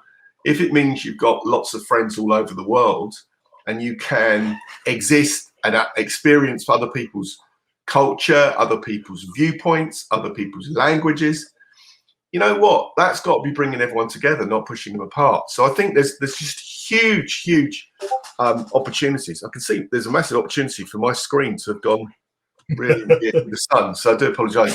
It's a rare sunny day in old Blighty right now. So I think that's where we're going. We're going into a world of even more immersive experience, and that's got to be great news in my view. I can't wait for that. I think the one thing about the games industry is its ability to innovate and bring new experiences and fresh experiences. It's great to see where that goes. So, Andy, I forgot we were broadcasting there for a second. It's just a pleasure to listen to you. Where can people find out a little bit more or contact you if they, if they want to? I suppose the best place to contact me is jump on LinkedIn, and you'll soon find Andy Payne. There's a few of us, actually. There's a couple more, I think, in the games industry, but you'll see the one I am. Twitter, you can always get me, which is at Percy Blakeney 63. Percy Blakeney was the Scarlet Pimpernel, for those who have read the book. I'll leave that one there. Or indeed, you can email me if you want to, andy.payne@theproducers.co.uk. And I always pride myself on trying to be available to everybody. Always try and give people the respect of an answer. Don't ignore anybody. Be humble. You never know. You never know who you're going to meet, and you never know what fun you're going to have. Brilliant. Well, Andy, thank you so much for your time today. It's been an absolute pleasure. Absolutely my pleasure, and being on Barclays. Thank you. Bye. So thank you so much, Andy and DG. That was actually really interesting, and I can't wait for the wider expansion of the online world. Now, next up is we're going to be talking with Chris and Matt, who are teachers within the games industry, and they're actually bootstrapping a brand new esports game in their time outside the classroom. So I'm sure we're all fascinated to hear a little bit more about what's going on in their new venture.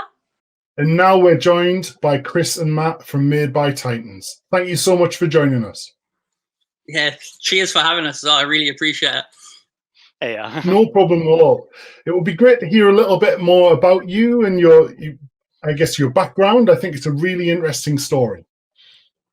Yeah, so I'm Chris. I handle all of the programming and game design side of Made by Titans. Cool. I'm Matt. I handle everything kind of visual, so art direction, animation, stuff like that. Brilliant. And Chris, Matt, see you're working on a game right now, Squishy Sports. Could you tell us a little bit around the background of bringing together the company and starting on your project?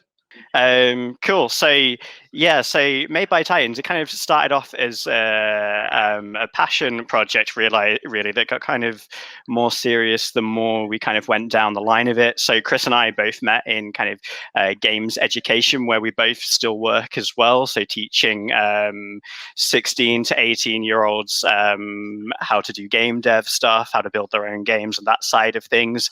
So we'd known each other for a few good years anyway.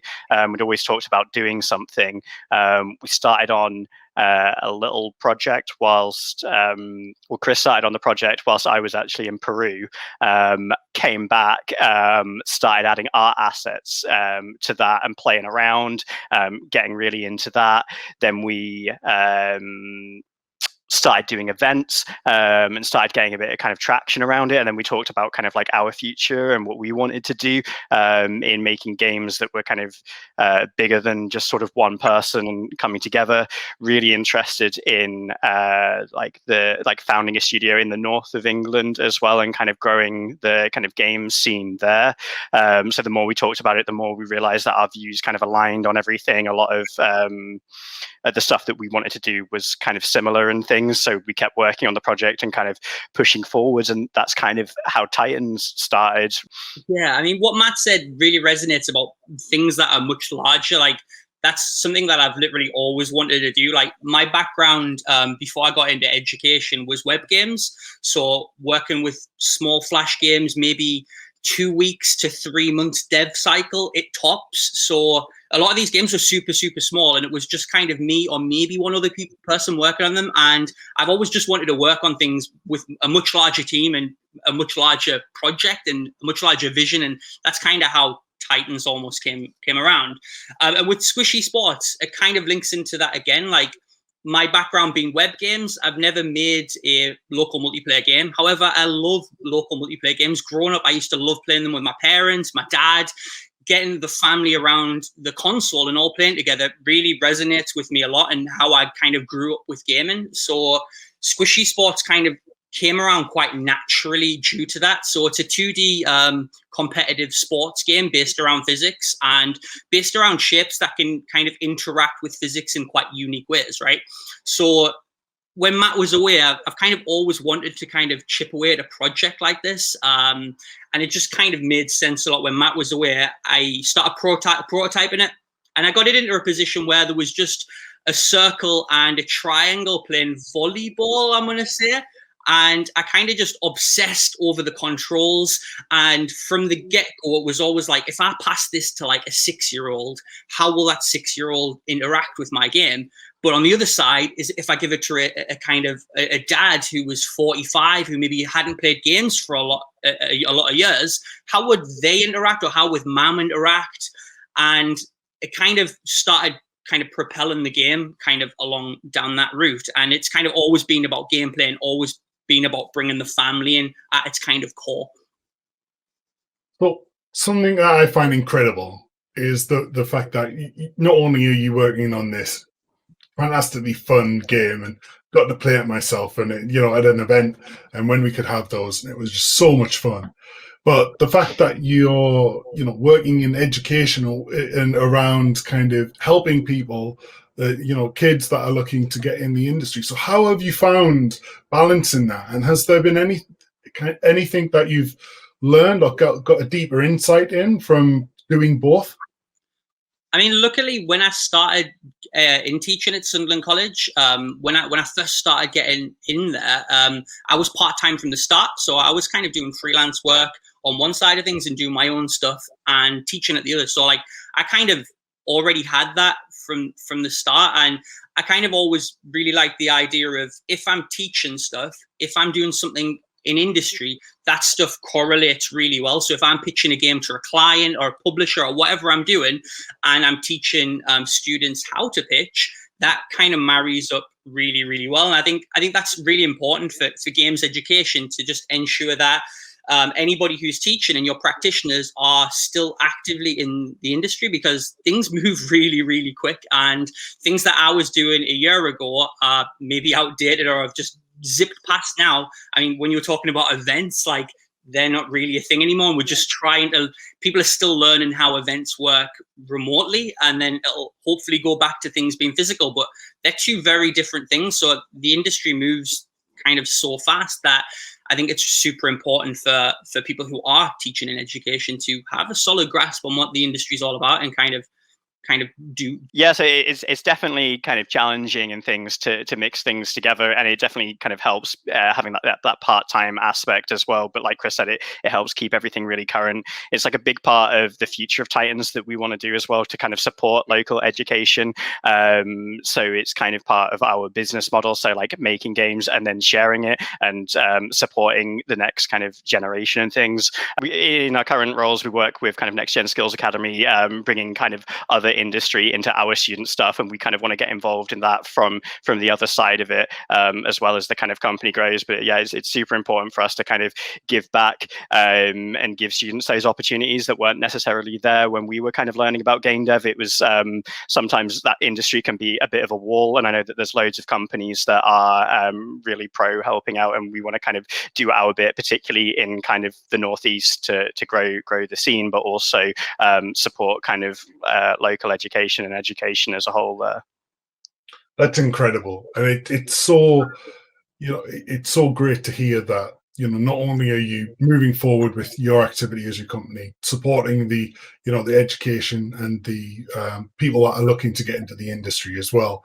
It's great to see. And I guess, what you touched on, moving through your journey and constantly being updated with the approach that the industry is using. Where are you now in terms of development with Squishy Sports, and what are you finding out as you move through this? So when we're working on Squishy Sports, we get, I'd say, around a day or two. Matt's moving more into a part-time role, so it kind of gives us a little bit more Matt time for the studio. But yeah, I kind of, at the moment, we've been chipping away at it for, I'd say, just over 2 years part-time. And as we currently stand, I think we've got around about 6 months or just under 6 months worth of development left, kind of at the pace that we're kind of ticking away at it now, before we kind of move into platform stuff and ensuring that we get everything right for our kind of Steam launch, as well as our Switch launch as well.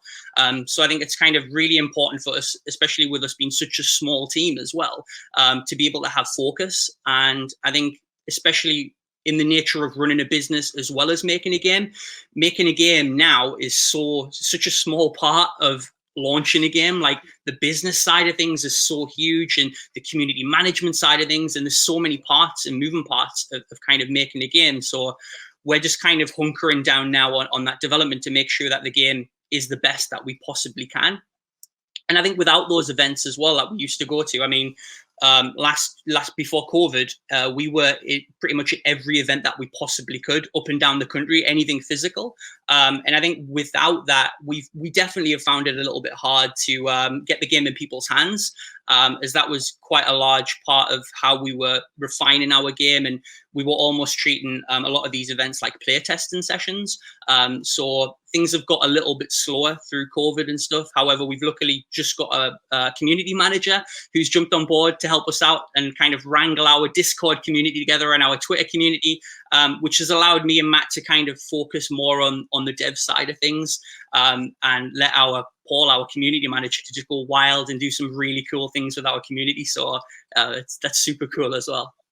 It's such an inspiring story what you're doing. I can't wait to be able to play it on release when it comes out. But you've both been on such a great journey at Made by Titans. At today's event, we have people that are currently looking at games as a career, through to entrepreneurs and smaller businesses, through to kind of huge people within industry.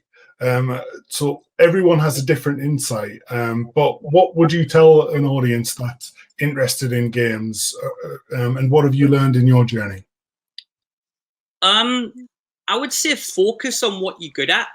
And what I mean by that is, so I'm a game designer and a programmer, and I'm horrendous at art, really bad at art. And I found that out quite early on in my career. But what I've kind of learned is a best approach to that is work with other people to fill in those gaps. So if you are a programmer or if you're a game designer, work with like-minded folk who offer those other specialisms and come together and create small teams and fill in those gaps that you're not good at. There's no point doing a ton of different things that you're fairly mediocre at. Do what you do best and try and fill in those other gaps, because you'll get to work with awesome people like Matt, who can make that game comes to life so much more with that art and animation that I wouldn't have been able to do. So I think focusing on what you're good at is something that definitely people should do moving forward, because sometimes you look at indie studios and you look at indie developers where it's just one person doing everything, and sometimes these people are just unicorns and they can do everything, which is like phenomenal. But yeah, sometimes it gets really stressful thinking, oh, I need to learn how to 3D model, and then I need to learn how to animate, and also I need to program and learn how to level design, and there's just so many moving parts. I think it's necessary to work with other people and allow yourself to do that. Yeah, and I'd say make stuff. Like, there's the tools to make games are so accessible nowadays. Like whatever you're interested in kind of doing, so you can like download Unity for free if you're in an Unreal Engine for free if you want to kind of get into that kind of design aspect. If you want to make art, there's various 2D packages you can use. Blender's 100% free. There's educational licenses for Maya. There's so much kind of resources and kind of channels on YouTube that you can use to kind of pick up skills, and like even a lot of kind of professional game devs are kind of winging it and picking things up all the time. So sometimes it's like looking at people on a pedestal like, oh, how do they do that stuff? And half the time they're kind of winging it along with things anyway. So like the sooner you get in there, you play around with the tools, you play around with your ideas, you see how things work, you click on that button and see what it does, the more that that you'll kind of learn. And that kind of applies to kind of all levels, really. I mean, there's new tools coming out all the time as well. So yeah, there's always a good point to kind of jump on board and start playing around with stuff. Matt, Chris, thank you so much for sharing that with us today. If anyone is interested in finding out more about yourselves or following your progress, where could they go? So we're on Twitter at Squishy Sports. That's where we do the majority of our tweeting. Or we've got squishysports.com or madebytitans.com if you want to contact myself or Matt directly on there. We're happy to give advice. If anyone who's interested in getting into the industry wants to send us a message or ask us what we do or ask us any software that we use, just shoot us a message. I'll be happy to talk to anybody. Brilliant. Well, thank you so much. Cheers. Thank you so much. Thank you very much, and wow, what a tough act to follow. However, if there's one act that I'm sure can follow that, it's my friends over at Authors. I met the guys at Authors at a recent GI Live event, and it was such a thrilling experience to meet them. I really enjoyed hearing about all the things they're doing around promoting authentic Black narratives using the platform of video games. And what I would say, it's great to see a rising Black-owned video game development company making their mark in the video games industry. So without further ado, I'm really pleased to introduce you to the guys over at Authors. Hi, I'm Elaine Warren from the Barclays Games and Esports team, and I'm delighted today to be joined by Max, Taylor, and Yasin from Authors. Hi guys, how are you? Hey, how's it going? Good. Thanks for taking the time out. Be really good maybe to start by giving a little bit of an introduction to yourselves, so people know who you are, and then a little bit about Authors. Hi, I'm Yasin. I do the marketing, and I was also the brand strategist at Authors and also one of the founders. Hi, I'm Max. I'm another co-founder of Authors. I'm the lead designer I do everything creative, UI, UX, and my background is animation and design. Hi, I'm Taylor, another co-founder, obviously. I'm tech lead, and I come from a design background as well, and pretty much we are what makes up Authors. Fantastic. Can you tell me a little bit about how you guys came together? Oh, yeah. So it kind of goes way back. Max and Taylor kind of knew each other from young. And then I met Max in college, unfortunately. No, I'm joking. It was good. We met in an art design course. And then we kind of went off to uni down our pathways, creative pathways. Max did animation, Taylor did graphic design, and I went off to do model making. And then after uni, we kind of came back to London and thought how we can put our creative kind of skill sets together. So we started reading off the list and seeing what we can do. We all like playing games and decided, well, if we like to play games, kind of, why don't we try to make our own games? And along that journey, we kind of realized that looking into the gaming industry, there was a lack of kind of authentic Black narratives. They were all very stereotypical, and the gaming industry has been around for a while, and you kind of can't just wait there for other people to do it. So we decided, you know, let's take on the challenge ourselves. So that's what we did. So yeah, Authors started in 2015. Started with a really simple puzzle game. That was a test for us to see if we can actually get them to the Apple Store, because for most people that's very daunting, especially trying to make a game from scratch. None of us know how to code. So we got that onto there. And then from there, we moved on to a kind of a bigger project, which was Dodgecrafts. That was an interesting journey. Again, none of us knew how to develop, but we decided to push our creative ideas and our developing as well. We couldn't find any developers, and we were working full time. Developers are really expensive. We didn't have the funds or the money. So we decided to do it ourselves.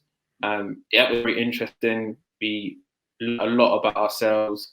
I learned a lot about how to build a game, how to market ourselves, and how to build Authors as a company, really. And that has got to us where we are now. So you mentioned there about Dodgecraft. Can you tell me a little bit more about the game Dodgecraft, how it came about? Yeah, definitely. So we had the idea for Dodgecrafts way back when we first started, and it initially was just like, it was called Sketchcrafts. We were saying, yeah, let's sketch our crafts and then we can put them into a game. Not knowing how to code, that is so difficult to do. That won't work, especially for just new developers. So it started off by me and Yasin actually trying to figure out how to code using C#, which was really difficult. And then it was kind of like a practice run, and then it actually just turned into, let's just carry on making the game. And that took around 18 months. So from not knowing how to code at all to putting out the first game, the first version, it took 18 months of a lot of blood, sweat and tears after work.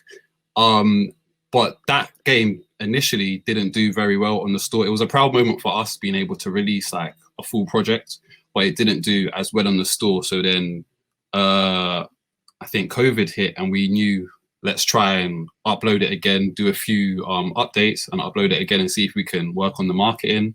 And we got help from us2's creative COO, whatever the abbreviation is. Yeah, we got help from Dan Gray pretty much. And it was to help us put out a press release. And that really helped push us, and it got us in touch with Apple. And then we got promoted on the Today's page on the Apple Store and featured a couple times. And yeah, it kind of just allowed us to get more publicity, and it was really good. And it kind of reassured us that we kind of know how to make a game from beginning to end and promote it as well. So it was really a good stepping stone, and one that we can proper benefit from in the future, use everything that we've learned from that game to propel us onto our upcoming games in the future. Exactly. No, that's an awesome story. And, other than the kind of, trying to develop a game and not being developers, what were the other kind of challenges that you kind of faced in trying to get your game made? Well, certainly, I would say one of the main challenges being us coming from design backgrounds and not knowing how to code. That's probably the obvious one. I think probably after that it's finding time, because all of us had full-time jobs. So coming back after work and then working on this project that you love, but you're running on empty. You know, the tank is finished. You're tired. So I think not having enough time was one of the main things. Also financial. So we needed, really, when I look back on it, a top developer who could help make the project what we really wanted it to be. And yeah, we didn't financially have, you know, the funds to get a developer. So yeah, those would probably be the two main things. And then again, not knowing much about marketing. So marketing is such an important part to, I guess, anything when you're putting any product out there. So that was a challenge. None of us have a marketing background either. Yeah, I think that's probably the top three problems we came across. And then, you know, we've spoken before about off camera about some of the work that you'd like to do with the community. Do you want to tell us a little bit about kind of what you've got lined up, or what you'd like to be able to do from a games development perspective? Yeah, so working with the community is really dear to us, and kind of one of the reasons why we started.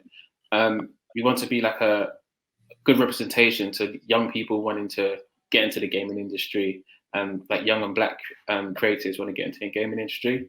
And we decided to be a bit creative with how we do that. So we've got something called our Biophers series, and essentially it's just showcasing our journey into building a kind of independent gaming studio.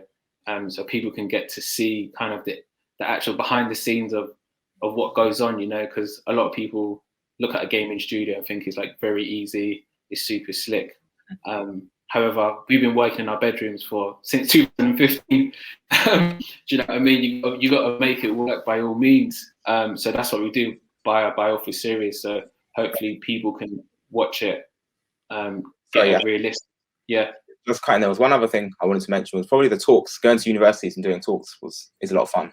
We do a lot of that kind of stuff. Yeah. I think we get something, kind of hearing what people feel about our studio and how we've kind of brought it together. They get quite excited just to see people that don't really know what they're doing kind of making it work. So we get something out of it, and then they obviously get to see something, you know, a bunch of fools kind of build this studio. So it's a nice. No, I don't think so. I think that's fantastic. But you know, a lot of you know, people don't think about what they can actually give back to the community. They're very focused on their own kind of, you know, getting the game out there, and not having the kind of capacity to actually think about what they can actually give back. So you know, I really respect that. So what's on the horizon? What's next for authors? Okay, next for authors is a game called Changing Perspectives, and it's a black narrative with a black lead, and pretty much you'll be able to go through this game as the character, and you'll be playing it thinking that you're just going through your normal day, when actually you're going through the experiences that a black person usually goes through. But we don't want to Bible bash people with like what black people go through on a daily basis, because that doesn't really get through to people. So instead, you'll be changing perspectives within the game to bypass certain enemies, whether that's police or people that hold certain judgments towards you.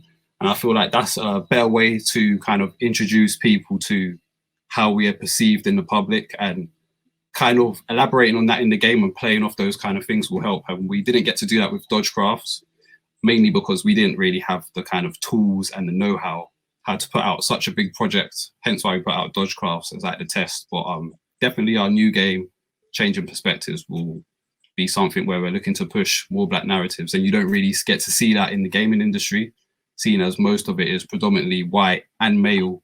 Why would you expect them to portray a black person's life or whatnot? It's not up to them to do that. So it's for us to step up and pretty much show the world what we've got, and show everyone like that it can be entertaining as well. So not just gangsters from Grand Theft Auto, but other sort of things. There could be black astronauts.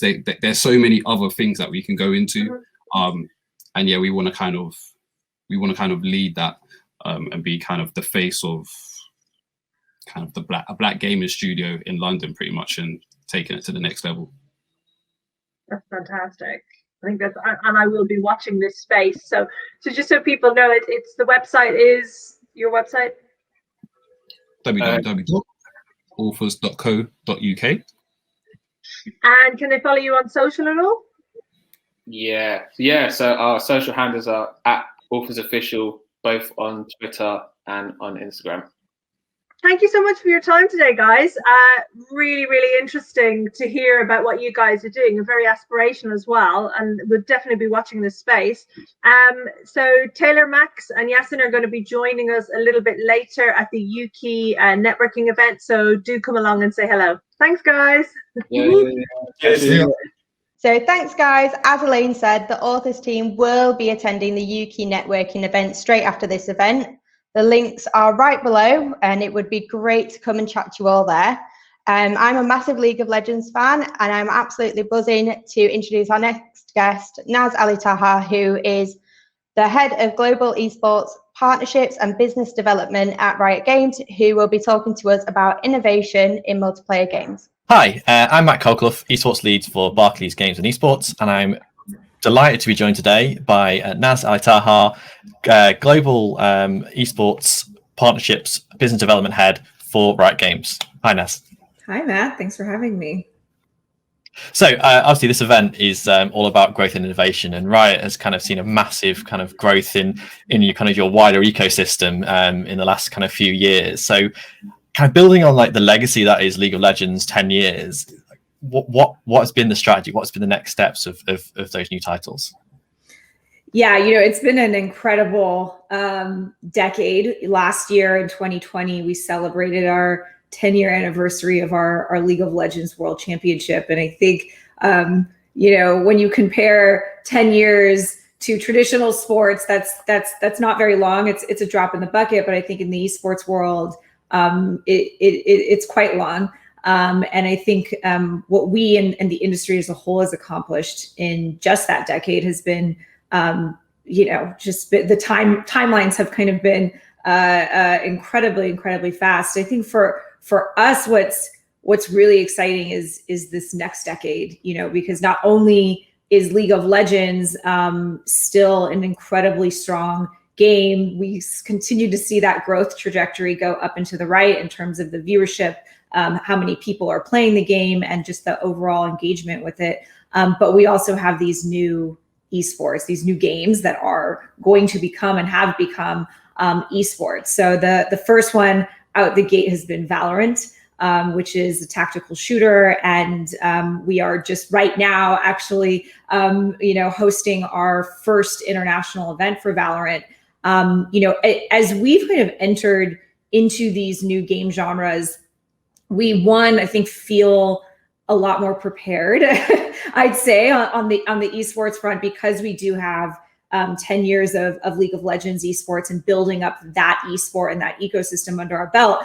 And so we're really, bullish and looking forward to bringing those learnings and those insights and that just general know-how as we build and develop these new esports. But we're very cognizant of the fact that the games are totally different and the audiences are totally different. In fact, that's why we go into these genres as a game publisher, is because we want to service, an entirely new audience and delight them and address their pain points. And so from an esports perspective, we are definitely going to bring, the commitment to quality, the commitment to being global, the commitment to really building out a full infrastructure in a sport where pros can compete, for their living, and, opportunities that will be right for investment, and all of the things that I think that we've done really well with League. But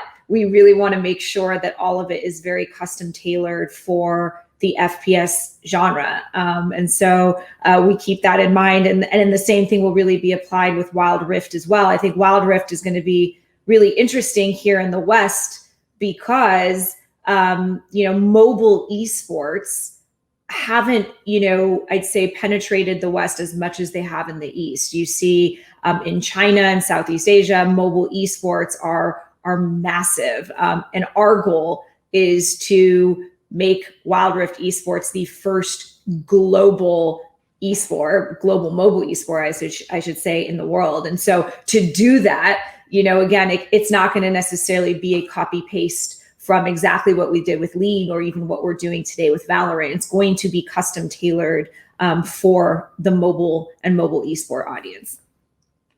Amazing. It's great to see how you're taking that legacy and building on it. I'm a big, huge League of Legends fan myself, so I can't wait to see what happens with the other stuff.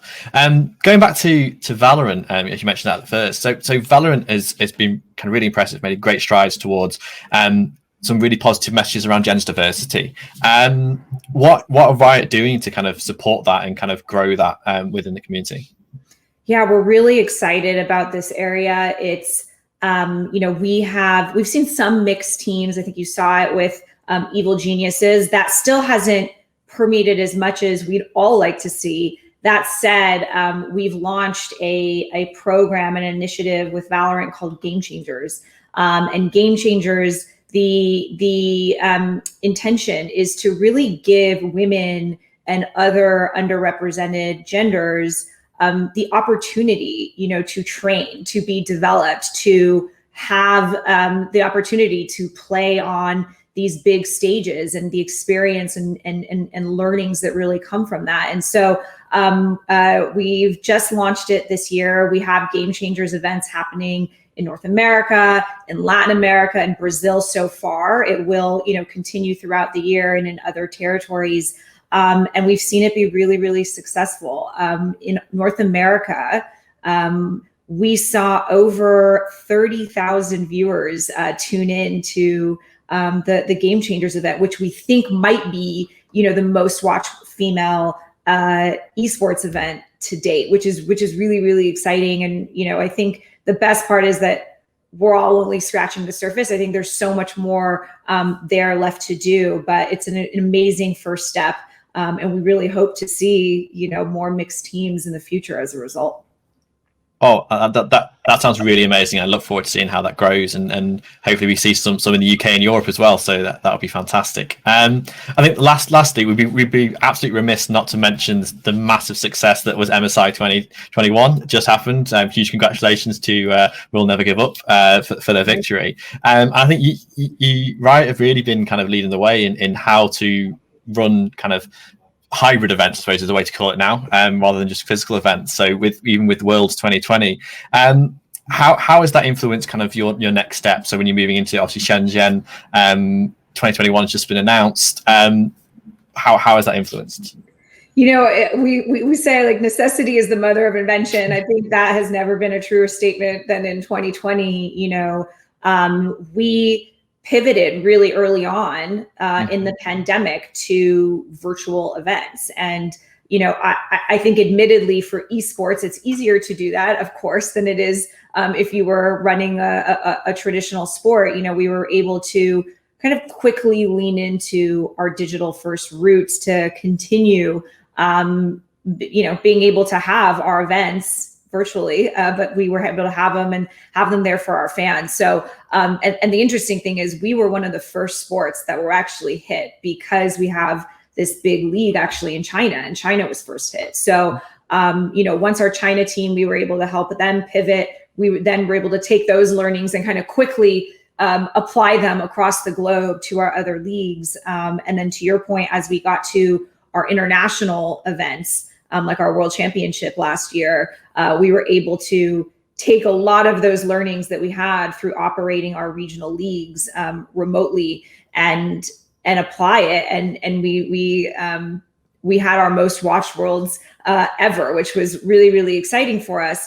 And I think that what's been really interesting is that now that we know how to do this and we have this skill set, even as events do come back online, probably online is not the right word, but as they come back to venues, to physical venues, there's still a lot that I think can be leveraged.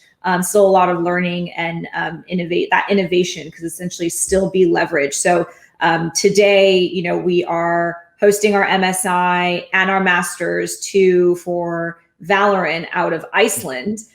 There are no fans, unfortunately, there, but we are able to produce a show that we localize broadcast feeds, in over 15 languages that's going to audiences in every corner of the world. And we're able to leverage our production facilities in Berlin, our production facilities in North America and Korea and China, you name it, to be able to remotely produce this and to provide that kind of really, seamless, I'd say, viewing experience for all the fans at home.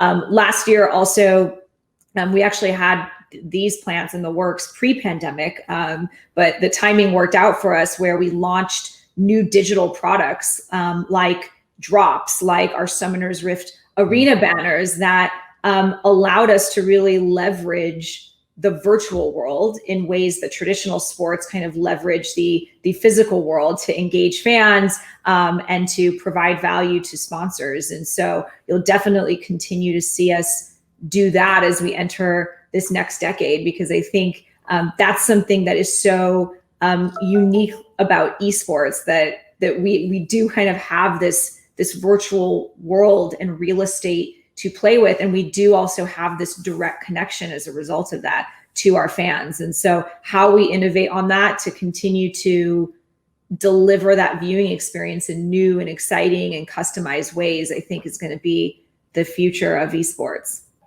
So if anybody wants to check out some Riot esports, we've got both League of Legends and Valorant in our Games Frenzy Invitational, hosted by NSE at the Yuki networking event after this. Thanks again, Naz, for being with us. And yeah, thanks. Thanks for having me. Thank you so much for joining us today at our Barclays Games Frenzy. The show isn't over. If you click the link below or visit games.barclays, you can join our GatherTown virtual networking mixer to meet our friends in the space and find out more. We also have our National Students Esports Games Frenzy Invitational, which you can view in our GatherTown networking space. Thank you and see you there.